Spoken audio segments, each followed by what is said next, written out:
Ya, halo pemirsa, apa kabar Anda hari ini? Senang sekali saya Nisrina Halda bisa menemani Anda dalam acara Dialog Siang. Nah, hari ini kita akan berbincang seputar tentang pendidikan yang ada di Universitas Terbuka di Tangerang. Di sini saya sudah bersama Bapak Dr. Sri Wahyu Kridasakti SHMSI. Ya, halo Bapak, selamat siang. Selamat siang.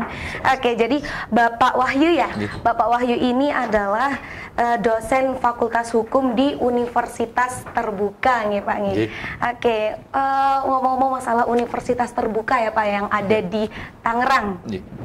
Oke, apa sih Pak yang membedakan Universitas Terbuka ini dengan universitas yang lainnya Pak? Ya, terima kasih Mbak. Assalamualaikum warahmatullahi wabarakatuh. Saudara semua, salam sejahtera, Om Swastiastu.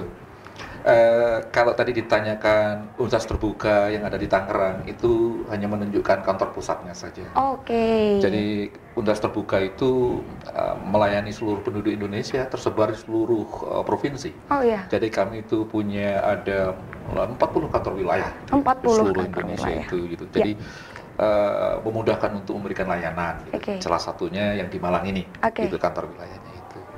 Nah, tadi pertanyaannya mengenai apa ini Universitas Terbuka gitu. Kemudian, apa yang membedakan Universitas Terbuka dengan universitas yang lainnya? Prinsip yang menjadi pembeda dari universitas lain antara UT dengan perguruan tinggi konvensional, kalau saya mau bilang ya, yang lain itu udah proses pembelajarannya yang sangat berbeda begitu.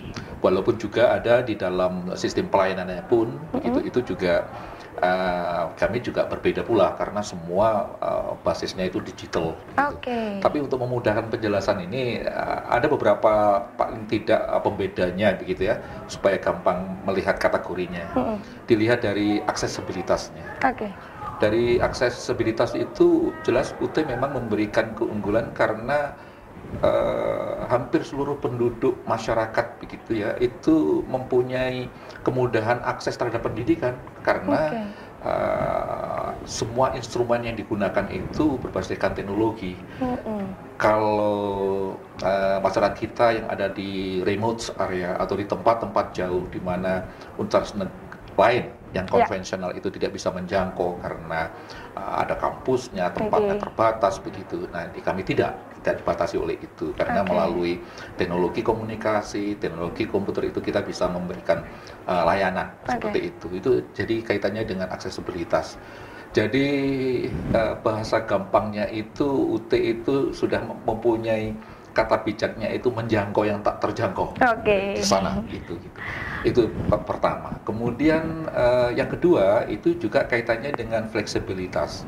Jadi kalau fleksibilitas ini UT memang memberikan keluasan cara belajar yang lebih dibandingkan dengan yang konvensional. Karena cara belajar di Universitas Terbuka itu dia bisa memberikan kemudahan, fleksibilitas tergantung pilihan-pilihan yang dimaui oleh calon mahasiswa maupun mahasiswa itu sendiri. Nah, fleksibilitas ini bisa kaitannya dengan pemilihan program studinya, termasuk juga pemilihan-pemilihan program-program lain yang tidak banyak dimiliki oleh universitas konvensional lain. Seperti kita itu memiliki program mata kuliah mandiri. Atau orang bisa katakan sebut gitu, ada yang boleh menyebutkan itu seperti open courses gitu. Jadi boleh ngambil mata kuliah apa saja di setiap fakultas gitu, program studi gitu, tergantung dari minat mahasiswanya itu sendiri gitu. Karena kalau yang konvensional itu kan mereka sudah dibatasi dengan patokan paket-paket per fakultas program studi. Kalau ini enggak, mahasiswa itu bisa begitu. Itu bedanya begitu yang kaitannya dengan fleksibilitas. Juga kaitannya dengan yang sifatnya itu terbuka. Nah, apa yang terbuka? Nah, kalau terbuka ini kalau universitas konvensional lain itu kan dibatasi gitu ya. Bahwa usianya juga dibatasi gitu. Kalau kita enggak gitu. Usia berapapun malah kita pernah punya mahasiswa usia 70, 75 begitu. Oh, tidak ada batasan usia ya, Pak ya? Tidak ada batas usia.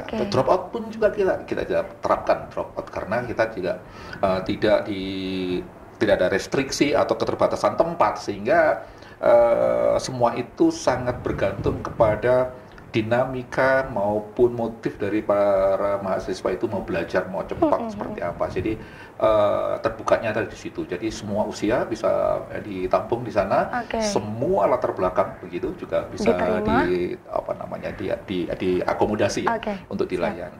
Dan yang terakhir yang paling penting juga affordabilitasnya itu, jadi keterjangkauan daya belinya ini, gitu kan biasanya ini yang menjadi persoalan mahasiswa gitu yang di kelas menengah ke bawah ini, apakah selalu ditanyakan ini universitas ini mahal atau tidak begitu. Kita memang mengemban misi sosial karena ini perguruan tinggi negeri. Memang etikatnya pemerintah begitu mendirikan universitas terbuka ini memang untuk bisa memberikan layanan belajar bagi masyarakat banyak begitu.